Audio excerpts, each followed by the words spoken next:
video. It's about 2 minutes that explain a little bit what is CEDAR is about. So I think we can go with the video and then I will follow up with the rest of the presentation. Current forecasts predict exponential growth in air travel. Passenger demand is expected to double over the next 20 years. Over 38,000 new aircraft will enter the skies during this time. Airports are going to be really pressed for space, pressed for clean air, really busy, and really noisy. Airport extension is not the only solution. We have to work smarter. Aircraft are already connected to the ground. We just need to connect them to operations in smarter ways. Digitalization will facilitate the exchange of data in real time. Information will complement human-to-human with machine-to-machine interactions. Predictive analysis will enhance our capability to accommodate more traffic and improve our turnaround performance. Every person and piece of equipment needed for the turnaround is checked for compatibility with the arriving aircraft and will be available to perform their function in the right sequence. The right equipment, the right people, in the right place at the right time.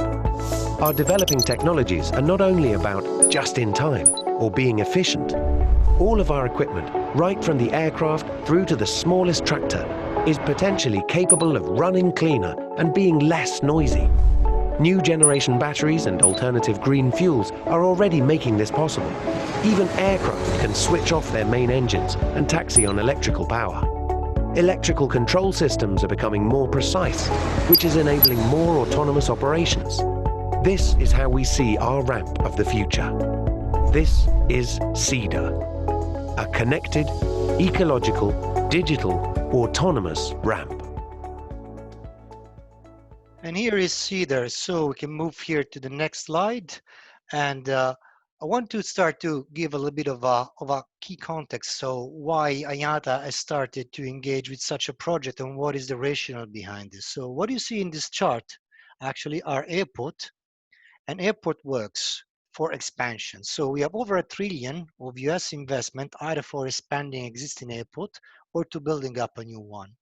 So what you see here, the red dots are airports that have reached their maximum capacity of demand. They cannot host more traffic, although they have requests to have, more airline and more flights to go into it. The yellow one are the airport that instead are trying to expand their facilities, whether this is from new runways or new stands. And the green one are airports that are start to be brand new airport built up to accommodate more traffic. So move to the next piece. What we are representing here is some stats and some business cases that we have done pre-COVID crisis. Now, all the forecasts now is a little bit to be reviewed, but we think that in 1 year or so, we can start to think that the same pace of growth will be started again. So the COVID is just gonna be something that is in between like a disruption, but then the overall traffic growth will continue to grow. The expectation is to have from 3.3 billion of passengers to 6.7 billion of passengers in the next 20 years. Here we have a new plane that are coming into the market. This is taken from the forecast of aircraft, Boeing and Airbus, and this is the net figure. What does mean net figure? That this is taking into consideration also the number of aircraft that is going to be phased out. So if we move instead to the next slide and the next figure, what we can see here is the elements of the CEDAR project. So what we're looking at a holistic approach and trying to connect everything, because what is important to understand, how can we connect and make it all the operation more efficient, and especially why IATA is embarking into this. So we are not selling any solution. We are not a solution provider, but we want to help as much as possible our members to save money and to make more efficient and better organization of the work. To do so, we need to consider the various elements. One is the airport infrastructure. So now we'll go through that detail of the stand design that has not changed in the last years. The ground support equipment, all our opportunities also to use equipment that is green, that is a reduction of noise and pollution. We have recently conducted a study with the Research Institute of Germany, and we have now figures how much we can do as a change also in the green aspect. The aircraft, of course, is at the center of all the concept, and we need to work with the aircraft manufacturers to enhance and to help. All the solution to work well as a unique solution. Internet of Things, sharing of data, that's where we see also our leading role. So we can move to the next slide. Not just, for us into creating any particular solution, but we see here the different technology that now is used on the ramp or is going to be used on the ramp. We have robotics, we have the ramp mobility, which is a very good topic. To enhance the way we're going to track, all vehicles and people that are working on the ramp to assist aircraft. The artificial intelligence that will be have our speakers further on that will explain way better than me what is this about and what are the solutions. Data standard format, that's what we are trying to work to connect all solution providers, all people that are working in aviation that are providing great solutions to distribute and use the same format of data so that we don't have to incur into huge cost of integration about different systems that capture different data, and we can do everything in a unique way. That's what we're trying to do here. We have some standard that we are starting to developing this year together with the new established group GAD, Ground Operation and Automation Digitalization Working Group in IATA, that we are recently kicked off. We can move to the next slide. And here we see the sad reality between, the ramp and the passenger's experience. A lot of things are automated into the passenger's experience, a lot of mobile application, real-time information. What we do have instead in ramp is still a very old-fashioned communication tool, GSC. Information about the turnaround are not shared in real time with all providers, primarily airport, ground handling providers, and airlines. All have to contribute with giving data and sharing data at the same time. The infrastructure sometimes is still old-fashioned, so the stand design has not changed much.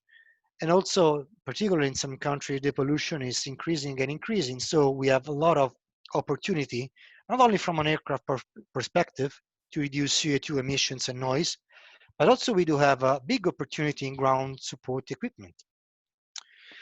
Move to the next piece, please. Now, what is the reason and the rationale why IATA is trying to work with all stakeholders in CEDAR? The reason is that ground operation does not generate a penny of revenues, but ground operation generate a lot of cost. So we are only a cost in our domain. So what is our chance here? Our chance is to reduce those costs and make our operation more efficient and more safe. There is a lot of talk in the years about safety, ground incident, operational, injuries and so on. But how much are the money that we lose into inefficiency? It's actually even more than the one that we lose on safety. Now, this is just a little bit of an example of delays. So the spreadsheet that here I'm showing is the delay that is generated only by ground operation. So we have one bucket, is 5.8 billion as of today. That here we have the forecast that include the traffic growth, of course. And we have a reactionary delay. So the chain of delay that we bring after we have started with the first flight and delay in ground operation. So overall, we are around $14 billion as an industry of delays that we can save. So here, the assumption is that if we have a better data sharing, if we have a better integration of system, and we can prevent such delays to happen, or we can work in a way that we can act at the moment we know the information, know what once things have happened. Just thinking about saving 5% of delay and projecting in 20 years, then our opportunity can be between 5 and 11 billion, depending how we will be good in reduction of those delays by introducing automation, introducing digitalization, data sharing, and information. Let's move to the next piece. This is the second bucket, ground damage. How much is cost ground damage? Actually, we have finally conducted our final forecast. As of today, we are around over 5.7 billion, 5.2. Now we have refined a little bit the figures from this chart. That's our cost, indirect cost primarily, plus the direct cost, which is less If we introduce here automation only with proximity sensors, warning device, and cutoff devices, we can reduce already 10% only with simple solution and technology that is there in the automotive industry ever since. So this is not a big difficult to do so. So if we take this into our opportunity to reduce that in automation and we project into the forecast, here we can reduce 2 billion in the next 10 years. Let's move to the next piece. So the next piece of the business case is the cost per turn, which is actually is the highest cost for ground operations. So as a starting cost, we have 43.3 billion as of today, compare number of movement divided into narrow body, wide body. Of course, the number we have shown here has been kind of a merge of different costs between different regions. So divided by narrow body and wide body. So we have here an average cost per turn, which is only the direct cost for ground handling to supply the services. It's not the cost that the line purchased from the ground handler, which is much more.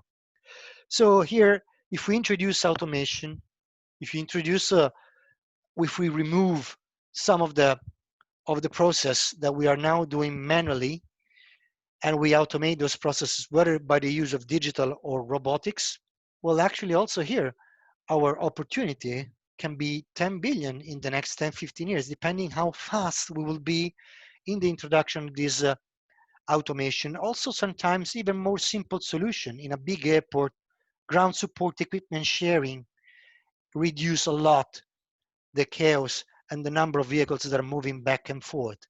So that's also opportunity, not only by introduction of technology, but they have a better use of it. The next slide. Here we have the capacity of the airport, of course. If we are able here to predict, the stands and to reallocate the stands in a smarter way by having in the real-time information about the status of a given turnaround, of all delays, so that an airline is supposed to include here the information and data about weather condition or emergency response, anything ATC situation that can change or disrupt a turnaround of a series of turnaround. Actually here, we have a better way we can handle the stands and the turnaround in our airport, and we can increase the capacity of the airport without expanding. So here is just, a saving cost that we are here forecasting. And here again is depending how fast or how successful can we be in introduction this technology, automation, and innovation. The last piece, which is occupational health and safety. Now, it's a very difficult to talk about cost when we talk about human life, when we talk about injuries, but there's, fixed cost that does not take into consideration fatalities. So we are not, of course, assigning a dollar figure to a fatalities of to a human, or if you have a severe injury, what is the overall, situation for the employee. We just have purely costs for, insurance cost, and all those things. Here, the bucket for us and the opportunity can be indeed 2 billion by having a better and facilitating equipment that prevent injuries to happen. Overall, we also have figures of improvement in terms of environment, which in dollar figures are very little, but now there's also a lot of interest in trying to make our airport more greener, more sustainable, and better for the people to work. Also because we have a huge turnout of people that are working in ground operation, is not really an attractive place to work. So by introduction also automation, digitalization, we will introduce maybe more skilled people that need to work in operation with a better salary, better pay, better retention. I am mostly finished, so I will go to the last piece of my presentation. What are the challenges that we see? And of course, if we introduce technology, particularly on equipment, we need to be smart enough to trying to maintain here an environment where we can move technology, but the way we communicate data will remain within an ecosystem. So do not fit everything into one single technology that can be today the radio and tomorrow another technology, but just maintain here an infrastructure and an umbrella where you can do from full manual to full autonomous without disruption, depending on the pace an airport or the country can introduce those technology. In some cases, we have seen that there's a little bit of resistance from the line to buy in on taking, to the next step in automation and digitalization, understanding the power of data. Data ownership, of course, can be an issue, especially for data privacy and data protection in some countries. Who was owning the data? The airport, the airline, the ground handlers, actually all of them. So protocols of data sharing and agreement need to be reached mostly locally, but we can also establish some best practices on what type of information can be shared and to whom. Regulatory resistance to the change is something that we need to work with the regulators. We have experienced in the past that the introduction of technology sometimes is not accepted immediately. So in the process, we need to be smart enough to understand if today I have a load controller that sign a load sheet, tomorrow everything can be done directly by a system with no load controllers. If we have the same controls in place, and we can demonstrate the safe and the process is in place. Like today, I have a driving license of a guy driving a ground support equipment. Tomorrow, I can have an autonomous vehicle who's controlling the vehicle. So if we have the same process and we can demonstrate that we have control in place, we can bring regulators on board to introduce this automation and innovation. The technology phase out prior adoption sometimes is another issue. We see with our phones goes out of date after 3 4 years, and there's always a need of a new technology to replace an existing one. So key is to maintain an ecosystem that can introduce new technology without uh, being, the key of eventually dismissing the one that has been just established a few years before. So we need to work as an industry all together to understand also and how to overcome this issue. With that, I think I have finished with my piece. I got a little bit over the 10 minutes. So over to you, Ian, for all the rest of my colleagues to go and presenting better the solutions and the key solution, how we can do it. Thank